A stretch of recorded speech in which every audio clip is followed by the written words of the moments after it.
Hello, useful content creators, and this intro today is mainly for the people who will be listening to this in audio only. Why is that important for me to mention? Because today we're going to look at home studio build outs, and there's going to be a section in the middle where there's going to be a lot of visual references. And the only way you're going to see that is if you go check the video out. Now, this is going to stream to LinkedIn and my personal Facebook, as well as the Relate Studios YouTube page. So go check it out there if you're listening to this audio right now. But if you are content with only hearing and not seeing what we're talking about, you could do that as well. Or you could listen to it twice. You could listen to it here, then go and check it out in visuals thereafter. But we're going to be talking with a home studio expert, and we're going to explore his 7 stages of home studio build outs and the 5 things you need to focus on when building out your own home studio. And in the middle, there's going to be a really cool lighting demonstration. So if you want to see that and not just hear it, the episode is dropping at noon on the day of release of the audio, so you could hop across at that time to see it live, or you could check it out thereafter. But in the meantime, let's talk about home studio build outs and let's make useful content.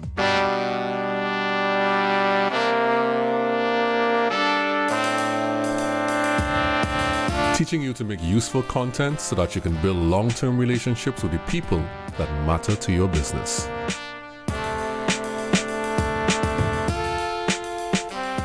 Hello and welcome to the Useful Content Podcast. And today we have a new teacher in our Useful Content classroom, Junaid Ahmed. Hi, Junaid. Hey, Juma. So awesome to be here. Thanks for the invitation and bringing me on.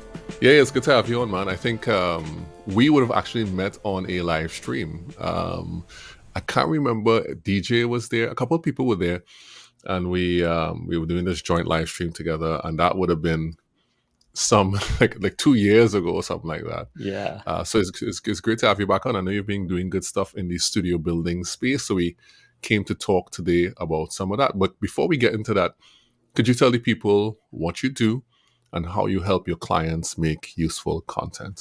Absolutely. So what I do is I'm a home studio architect, meaning I help you figure out your lighting, your camera, your microphone, your audio treatment, your room treatment, all basically it's all around, hey, what gear do I get? There's a ton of questions people throw around. Hey, what camera are you using? What microphone should I get? What do you have going on with the lighting? Like, people are always asking these questions because, number one, they're stepping into the space, or they've been doing it, but they've been doing it, on their phone because they wanted to get the reps in and get comfortable. So I help them figure out the gear. I help them design their space so it resonates with who they are and where they want to take it. I saw that when you were helping a guy, well, people wouldn't know who this is, but I'm going to call his name anyway, Andy, with his home studio. You asked a really interesting question. The question you ask is, if you got invited to speak on the news in 10 minutes, would you be able to join and look your best? And I guess inside of that, what you've said too, without saying it, is sound your best too.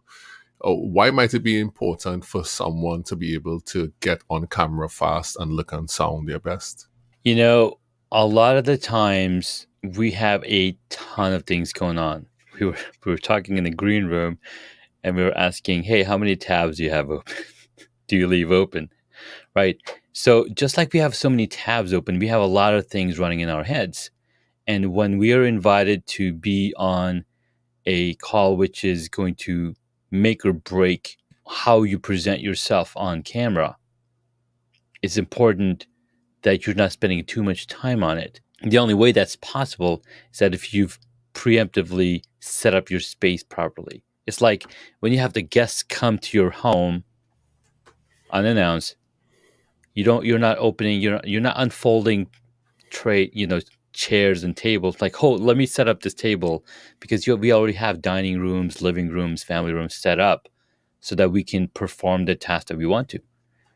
The best chefs spend a ton of time in preparation because they know the food that's going to come to order when the restaurant opens up. So this the same way, you want to make sure that you have things in place so that when you're called upon to show up to share your insights as an expert, because we are all experts as entrepreneurs.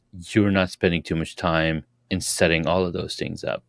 Well, it's interesting because some people, like I know even for you years ago, you didn't have, let's say, a dedicated space. Mm-hmm. But, well, I guess the pandemic did a lot of good things for all of us. We created dedicated spaces now. So, how can someone record their videos? What about if they don't have a dedicated space? Is there any way around that, or is there any way that they can create something out of a tiny space, or maybe do it so that they could be more mobile? Is that a thing that can happen as well? Absolutely. The few things that you want to focus on when you're setting up any space, it could be, you could be in your backyard, you could be in your living room, you could be in your garage. You want to make sure that you're avoiding bright lights into the camera, because those bright lights need to be shining on you. So use those windows to light yourself up. Make sure that you have a dedicated microphone or a microphone close up enough to you. There's $10, $20 wireless microphones or lavalier microphones that you can attach, because it's all about the message and how clearly people on the other side can hear. So if you can take care of those two things, getting good audio and good lighting on you, I think you're going to be golden, because the message is still going to resonate with the people listening on the other side. Yeah, I agree. And I also am big on getting that message across. And anything you could kind of set up or do beforehand so that it makes it easier to get that message across, because everything is in service to delivering the message. Yeah, so that's good stuff. That's a good setup and a segue to get into the 7 stages of a home studio setup. So I know you've been doing this for a while and you've systematized everything. I just kind of built my studio over a period of time, and I have a Mm-hmm. dedicated space now that wasn't there before. Even up to last year, we didn't have that, so Yeah. we literally had to renovate the house to do that. But I know you help people with their spaces and you systematize it. So let's talk about those 7 steps, and really get into what those steps are and how people can apply those things for themselves, even if they might not want to hire a Junaid, but Mm-hmm. how they can do it for themselves. And I know you believe we need to get educated on this proper lighting stuff, on the audio and the content that resonates and captures audio attention, captures our audience attention. So let's Mm-hmm. first start with step number 1, if you want to start there, or maybe there might be something else you want to put ahead of that to get people's home studio set up. 100%. So there's actually 5 steps that I go through, which walk you through, hey, here's the 5 different things that you want to look at when you're setting up your space. The 7 stages are different stages that you might be at. So the stage number 1 is the novice. You've got a phone, you have a willingness to share your message. How do you go about doing that? Well, it's really simple. Get in front of a light, get in front of a window, and start recording your content, because the reps is really important. So that's stage 1, the novice. Stage 2 is when you become the hobbyist. Like, okay, you know what? I'm doing a lot more with this. Let me go deeper. Let me go invest in a higher end microphone. Let me see if I can get some lights. So you're going from one stage to the next stage. And then as you keep climbing up to those stages, from hobbyist, you're then the enthusiast. Then you are the semi-pro. Then you become a pro. Then you go become an expert. And then the last stage, which is the 7th stage, you'll become the broadcast master, because now you've overcome all of your things that blocked you from creating content. You've overcome the imposter syndrome. You've overcome all of the things. You've put in a ton of reps. You're now known as the person that you've been claiming to be. You're known as information that you've been teaching. And you can literally go on any camera or, on your smartphone. Why not? It's basically a full circle, because stage 1, you start with your phone, just to get the reps in. Stage 7, you have a nice space setup, but then you can also jump on your phone to create that connection with the audience. It's really interesting. So the 7 stages are essentially that. So step Okay. 1 is we're telling everybody, hey, just get started. Just put in the reps. Because if you want to go run a marathon, what do we start doing? Well, we need to first get in the habit of putting our shoes on, get in the habit of start running, get in the habit of doing more of those running so that you can actually run that marathon. Stage one in your home studio is just kind of get started. Just grab your Let's get phone, started. Yeah. stand in front of a window. Is there anything somebody else needs to know, or they just have to kind of take it and just do whatever they can? Are there anything else that's important? The important thing is, why are you even doing this? As you're creating more and more content, as you're standing in front of the camera, you're building yourself up. And some of the things that you can probably focus on is, before you even get started, what do you think about? Right. Right. So, first thing that I say is, the first step into setting up your space is analyze your room. So we call it the room analysis. In analyzing your room, you're figuring out, okay, where do I have my doors and windows, and where could there be distraction in this space? In my room alone, I have this nice cubby area in the back of me. So when I initially set up my office in here to work from home, to do whatever, I set up my desk back there, right? Because I saw what I was seeing, and I was like, this is going to be a nice little nook for my computer. But when I started my podcast and turned the camera on, guess what I saw in it? I saw these two nice, bright windows in my backdrop. And as I continued to move forward, I was like, if I had followed my own steps back then that I hadn't developed yet, I would have set my desk here. So that's what I did, right? So windows in front of you. So even if you don't have any lighting, you have light coming in through the window. Mm-hmm. So that's step one. Analyze your room, make sure that there's no bright lights in there, make sure there's no doors or windows or closets. I mean, if there are, you can create a story around, hey, this door, I have the guest coming in pretty soon, so hold on. You can kind of like integrate your room into the show. So that's step one. Step two is designing your space. Set the camera up. Could be iPhone, could be DSLR. What is the camera seeing besides you? And how do you want to highlight that? Mm. And as you go through these step by step, you'll notice, and we've already noticed, a ton of people are sitting in front of walls, plain walls, colorful walls, walls with plaques on it, with photos on it, with logos on it, all sorts of things. That's the evolution as you go through your own journey of building your studio space. I love that point you made, and I hadn't thought about it like that. You said in step two, which is the design stage of putting up your home studio, is that you have to figure out what is the camera seeing besides you. Mm-hmm. So apart from you, the person who's talking, the subject, the person who is supposed to be on camera, what else is the camera seeing? And I guess you're referring to like what is in the background and what is in the Mm-hmm. foreground and what's in your space so that people can see apart from yourself. Because I suspect that those things could either add or take away from the frame.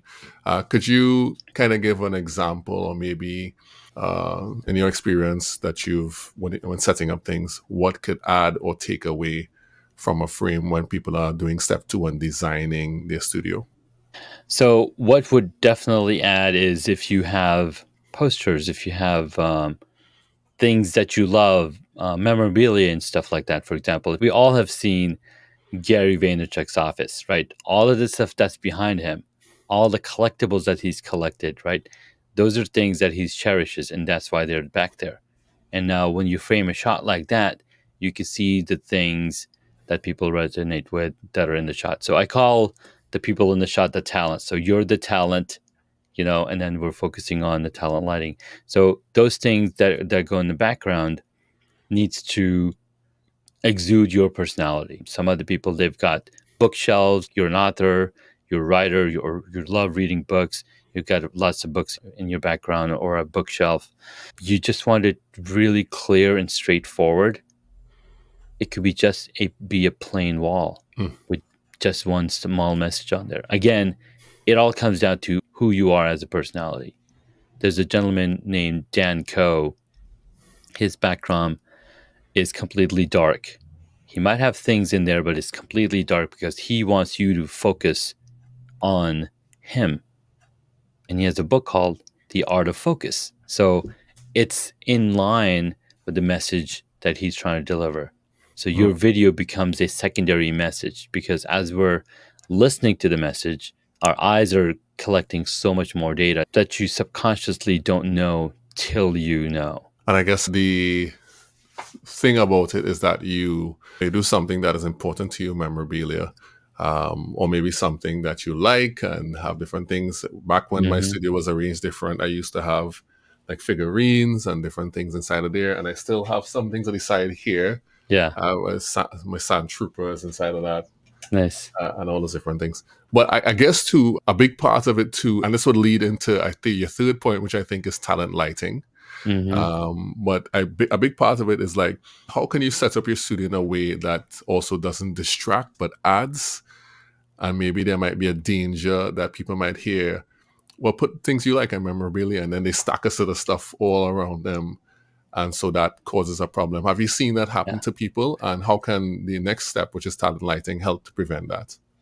Absolutely. So one thing that I say is to have distance between the things that you are showcasing and yourself, right? So if you have some distance, if you create that distance between yourself and the stuff that you're showcasing, that it creates that, hey, that stuff is back there to grab your attention, but the focus should be come back here, listen to what I'm talking about. And we've seen that in videos from Pat Flynn. He's got those things in the background, the shoes from Back to the Future, the YouTube plaques that he's gotten, like all those things, they kind of add in because each and every element in that video is adding into your personal brand. And as you build that personal brand, people will recognize you and connect you on a deeper level.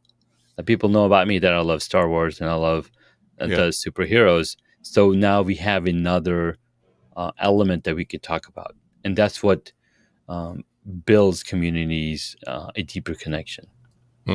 I've seen your Star Wars poster. It's off to your left on the wall, the graphic poster. Yeah. I've seen that. And so let's flow into the third one, which is talent lighting. Why is talent lighting?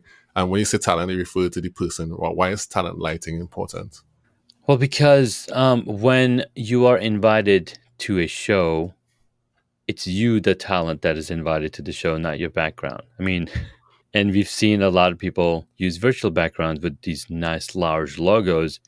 It's great for your videos that you're going to create for your content, but not when you're being interviewed on a podcast, because those things could go away in the future. For example, I knew somebody, they put a lot of effort into building this brand where it's two partners.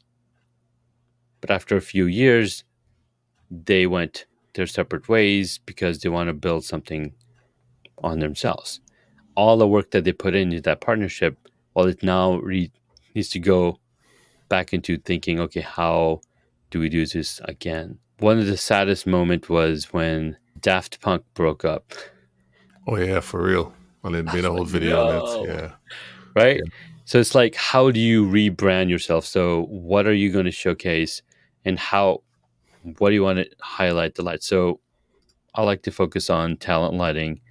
And if you'll see my video, I'm turning off certain light. Right. For all those who are just hearing the audio right now, Junaid is systematically removing each one of his light setups.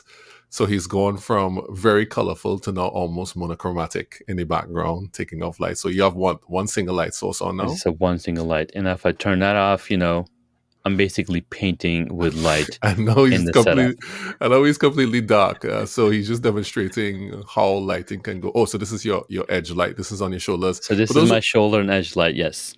Right. So those who are listening to the audio podcast, go look at the video. The video is very interesting as Junaid demonstrates how he is putting together his lighting setup one by one. So you have one source on your shoulder, your edge lighting. You have one source that comes into your face. You just put some light on the background there, which is not Mm-hmm. colored yet, but it lit up the background a bit. And I suspect you're going to add color. So that's another colored light. It's kind of a purple light that is common in his background right now.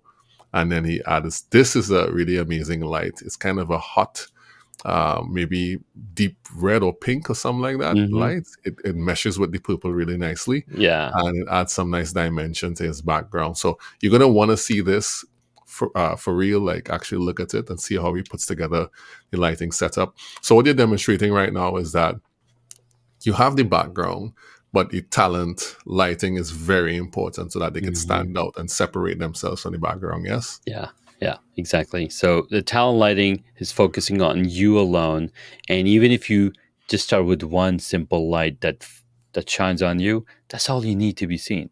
That's all you need to deliver a message. That's all you need to show up and stand out. Right. That's excellent. That's excellent. All right. So the talent lighting and goes along with your studio design to get your visuals right. But not only do we want to look right, we also want to sound right. So Amen. the fourth step is, I think, it's audio treatment. Audio treatment, audio mastery, and now we've experienced this a lot.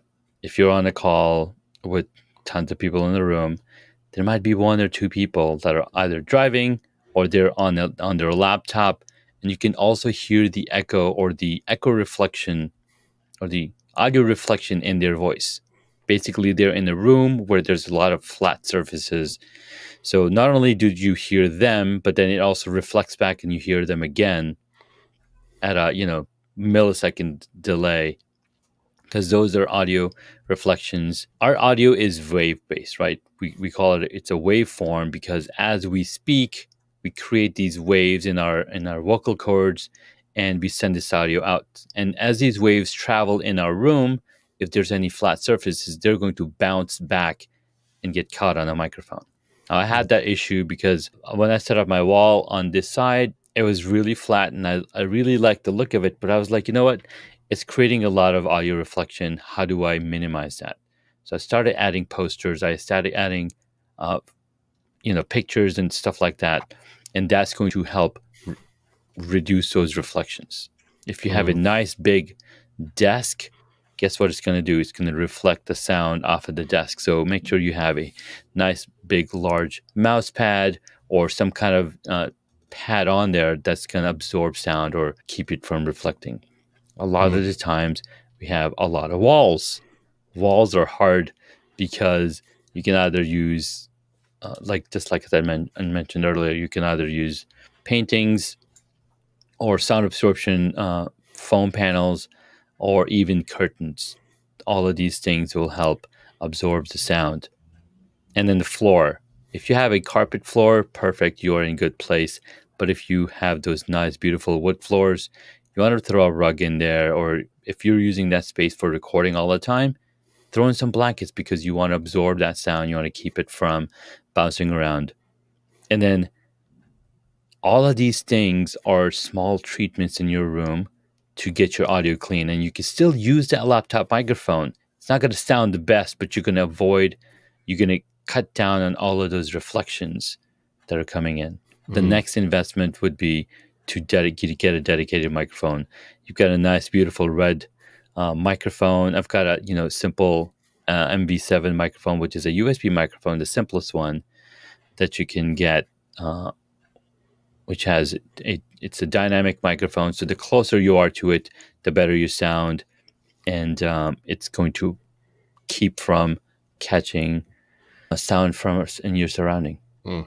This microphone I have is a Rode NT1. I used to, for a tiny, tiny, tiny bit, a short time in life, I was doing audio production for a Mm-hmm. tiny, tiny bit, like 2 seconds in life. And this is one of the things I got with the Rode NT1. It happens to be a condenser mic. Could you explain the difference between a dynamic mic and a condenser mic so people understand what they should buy and shouldn't buy? Sure. So dynamic microphones are the ones that are the workhorse of the performance industry. So anybody that's on the concert on the stage, they're using these dynamic microphones because they're holding them really close to their mouths. They're holding them in place because there's a lot of performers standing in that room or on that stage. You want to make sure that you're not catching the drum or you're not catching the guitar into the microphone. So these dynamic microphones are designed so they're close to your mouth and it'll capture your sound perfectly in its most accurate form. Condenser mics can be placed further away, but they have a lot larger dynamic range and they are a lot more sensitive to small sounds in your room. And I've used a condenser mic when I first started the Blue Yeti, and I started hearing my kids in the recordings. I'm like, what? I didn't hear them initially because I keep my volume down when I'm listening to through the microphone, but the Yeah. microphone caught all those things. So I was like, okay, time to change from a condenser microphone to a dynamic microphone. So those are the two differences. Yeah. So dynamic mics are less sensitive and need to be closer to your mouth in order for the audio to sound the way it should sound. And then condenser microphones are more sensitive, so you probably get your kids in the other room if they're loud enough. And those are probably better for maybe, I don't know, high-end production because they have a greater Yeah. dynamic range. But for podcasting where it's mostly a voice, or if you're on a live show, then dynamic mics work really well. Yes. Yeah. Yes, absolutely. Oh, okay, great. So let's talk a little bit more about audio, because I think the visuals, people, and we're going to get to the fifth thing, which I think is camera and lenses. We're going to get to that, so people can jump from their laptop cameras into that. But let's talk a tiny bit more about audio, because obviously, if you have a mic, something has to hold it in place. Yes. What do you recommend? Like, if someone wants to get a mic like yours, which is a Shure, it was SM7V, MV7. MV7, Mhm. right, which is a USB mic, what would they have to get in order to hold the mic close to their mouth? Because it needs to be close to their mouth. So there's a lot of different options. You can get a simple desktop stand that'll sit right in front of you, and you can, mount the microphone right on top of it. Or you can get a little desk arm, which is a little longer, and you can kind of like sweep away the microphone when you're not using it. So those are two different options that you can use. I've seen people hold these microphones on these short videos as well, which looks really funny. Like, all right, you're doing the right thing by using a good microphone, but hey, as long as people can hear you, that's all that matters. Yeah, I've done both. I've had, well, right now I have one of these low Yes. profile boom arms. Hopefully that didn't mess up the audio too much. But I used to have this, and people can't see it. This is one of these here. These Yeah, it's a desktop. little desktop stand. Yeah, it's all the way down there. And I guess it depends on, what's convenient for you, I guess, or what determines which one you get. Well, the arm is, of course, costs a lot more than the little desk stand. The desk stand is, anywhere from $20 to $40 maybe, whereas the arm might be from $60 to $100, depending on which brand you get. Is there a difference in quality from USB to, say, I know we haven't spoken about XLR mics, we've spoken about USB, but is there a different, because, some people might hear about XLR mics and might want to know what they are. Is there a difference in Absolutely. quality? So the XLR mics will give you probably a lot more gain built into it, because XLR mics need an external interface, and in that interface it has a lot more processing power, so it'll give you probably a little more oomph for your buck, and then you probably wouldn't have to speak as loud when you have a XLR microphone. So again, there's a lot of different things, and it all comes from experimenting. Okay, you start with one, like, okay, how am I getting that? There's a ton of research already done. There's tons of YouTube videos where this gentleman tested 10 different microphones. This is what this microphone sound like, and this is how much this microphone costs. You can spend anywhere from literally $100 to $1,200 on the microphone alone. Not even talking about the extra equipment and gear that goes into it. Right, right. So mics are a big deal, and I kind of was hovering around this part of it because the phones look nice and everything, but that mic quality is really what defines. Like people hear the audio and they're like, "Oh, that sounds good." You know, Yeah, you could yeah, tell the difference between something that has a decent mic and like a yeah. laptop mic. Laptop mics haven't gotten theirs yet. You know. Now, the reason laptop mics are still struggling because they're, again, attached to the laptop and you're much farther away. But guess what's happening time and time again? There's better technology is coming. For example, the iPhone has three microphones built in. They use multiple microphones to cut down the surrounding sound and then boost up your volume. So that feature is already built in these devices. So pretty soon, laptop microphones are going to go the same way with AI on the rise. I mean, there's so many things at play. Pretty soon, you wouldn't need anything at all. We'd just be talking to each other in a in a virtual microphone setup or something, like the Vision Pros, right? I mean, they've got built-in microphones, and you're having perfect conversation. Yeah. Well, you can tell the difference right now between the microphones, but maybe there'll be a time when you can't tell the difference. And I guess even unless you're going live, even if you have a recorded podcast, you could then come afterwards and apply some noise removal or Yeah, something of that sort to enhance the sound. post-production, right? Post production, you want to do as little as that as possible, hopefully. Amen. Yes. You don't want to spend 2 hours on fixing the sound when you could have just gotten it right on the Yes. stream or on the podcast recording. Exactly.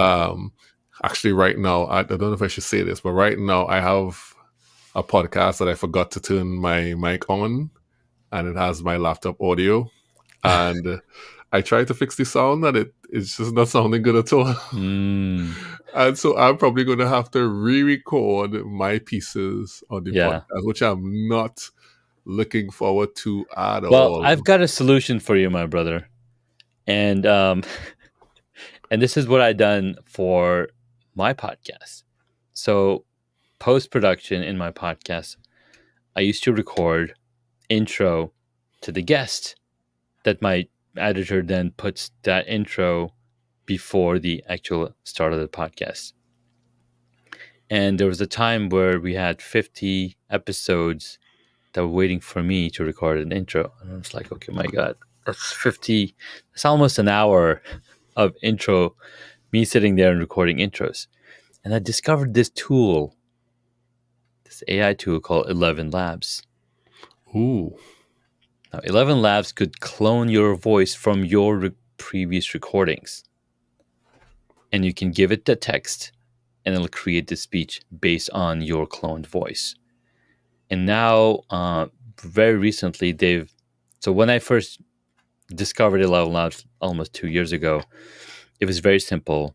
But as technology has gotten better and better over time, they now have a space called Voice Labs, where you can discover AI-generated voice, and other people are also submitting their voice for professional recordings. So you can literally hire somebody else to do your intro, hire somebody else to do a question or a segment, all through this tool. So Right. I was like, okay, let me create my own professional voice. So now I gave it about an hour of my own video voices from my videos. They took about 24 hours or something to tune that voice in so that it could be used with AI. So now I had to create a solo episode one time, and I was like, "Oh my God, I was sick. My voice was out." So I was like, why don't I just use this tool? So I took the text from my script, dropped it in there, clicked play, and boom, it was done within seconds. Really? Yes, sir. I know what 11 Labs. I'd love to hear that episode to see how much of Junaid is in there and Episode see. 600 on the podcast is my solo episode, all done with AI, or it's my cloned voice. But that's something you could do. So you don't have to go through the recording because you already have a ton of really good recordings. You could take those, pop them in there, and then create the pieces that you missed out on. I have to go listen to that episode to see. I wish I had just stumbled across it. I wish I had just stumbled across it. It would have been a good talking point to know if that Yeah. was. I might have questioned it. Who knows? But I'll go listen to it when we are done here to see what it sounds like. Mhm. All right, let's move on to step 5. And step 5, I think, is camera and lenses. That's right. So in the 7 stages of your home studio evolution, from novice to hobbyist to enthusiast to the semi-pro, professional, and the expert and the broadcast master, it's the enthusiast level, which is the 3rd stage, is when you go from using your smartphone camera to a mirrorless camera. So the first 2 stages, use your phone camera as much as you can. In fact, I know people that use 2 phones in their setup, one phone for their face, one phone to look down on their desk as they're creating things. My friend who's a scrapbooker, he's got a scrapbooking community. She uses 2 smartphones. I'm like, why not? It does the job. So enthusiast stage is where you start become more sophisticated and you invest in a crop sensor mirrorless camera and add some lighting. So cameras are really essential in capturing your imagery. And if you have the lighting dialed in correctly, any camera will make you look really good. It's just a matter of, okay, now you're ready to go to that next stage. Right. So moving from a smartphone to, let's just say, a mirrorless camera of some sort. And I see you deliberately say mirrorless because like DSLRs are on their way out. Mm-hmm. You know, all the companies, all of these popular companies, Canon and Nikon, who are the traditional guys, but then like Sony and then Panasonic and all those guys, they are now only making mirrorless cameras. So you have to jump on that. Is it quite expensive to get a mirrorless camera, or are there affordable options? So, question, that's a really great question. What is affordable? For some people, $5,000 is affordable. For some people, $300 is affordable.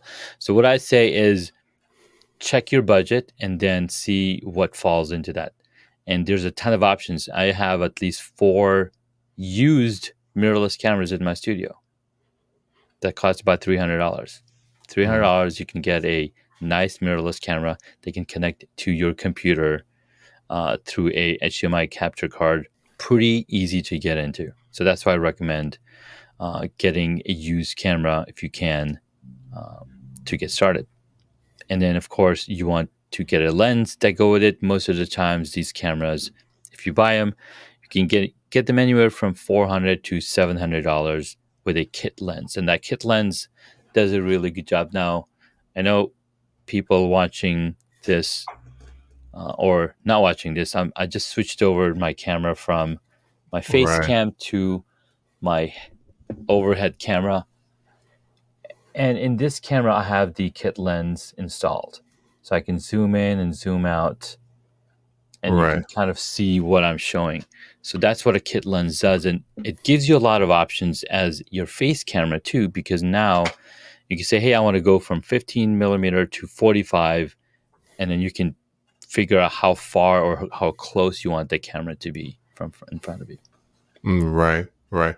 And so once you set that up, and I guess it's autofocus. Right now, my camera is manual focus because it's old, but Sure. you have your camera on autofocus because once you're in the frame, it will pick up on your face. Is that what is the benefit? Yeah. Of So having... so these cameras have eye tracking capability now. So no matter how far or how close you are, it'll track that eye and it'll focus in on your face, because the eye is the main focus that you want to be focused on.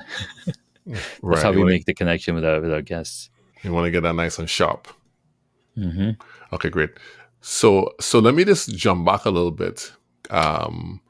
When you were doing the lighting demonstration earlier, which also I'll encourage people to go and watch the video if they listen to the audio only and see Junaid's lighting demonstration where he put on and took off his lights and showed how it's all built up step by step. Um, you didn't get up from your seat. You sat right in your seat and you Yes, did it, that's right? correct. Hmm. How did that work? How do you do that? If somebody said, "Oh, this is my," does he have an assistant?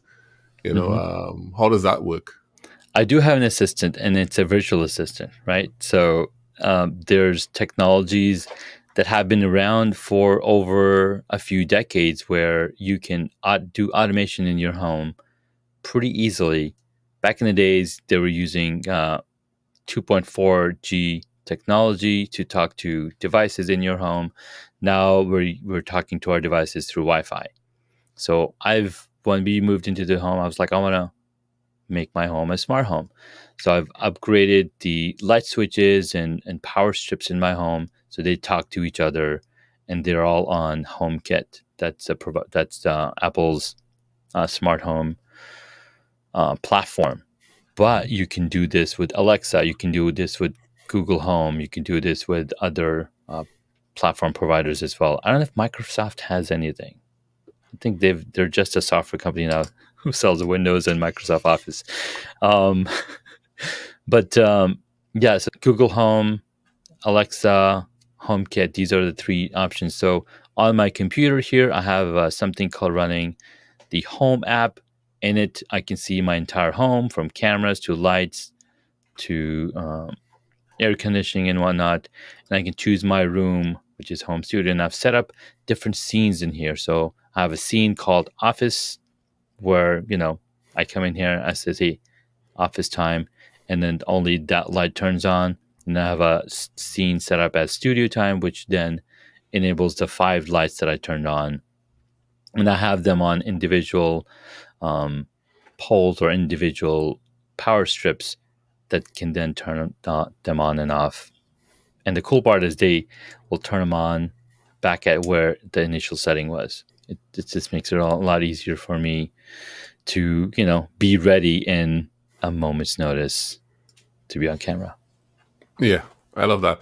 My assistant is at these two things here in my hands. I have to go and manually turn everything on.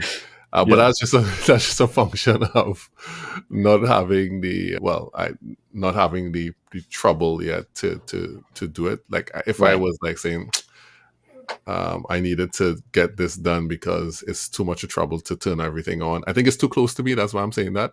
But as soon Hmm. as it becomes difficult, I'm going to do exactly what you did. Yeah. Yeah. Yeah. So those are Absolutely. the 5 stages that we just went through.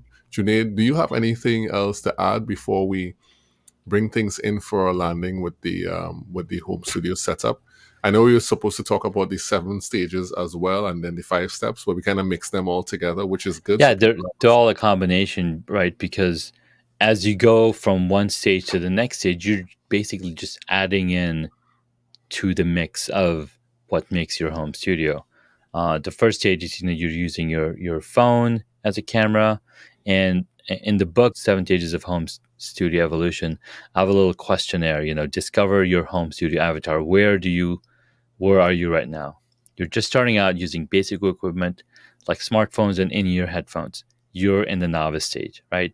And then you can go from that stage, and then in the hobbyist one, you're then adding in a microphone to your setup because that's the number one step. Lighting is still free from our Windows. Then the next stage up, you're adding a mirrorless camera. You already have microphone, you got lighting. Maybe you're adding in some more lights, uh, adding some acoustic panels for better sound.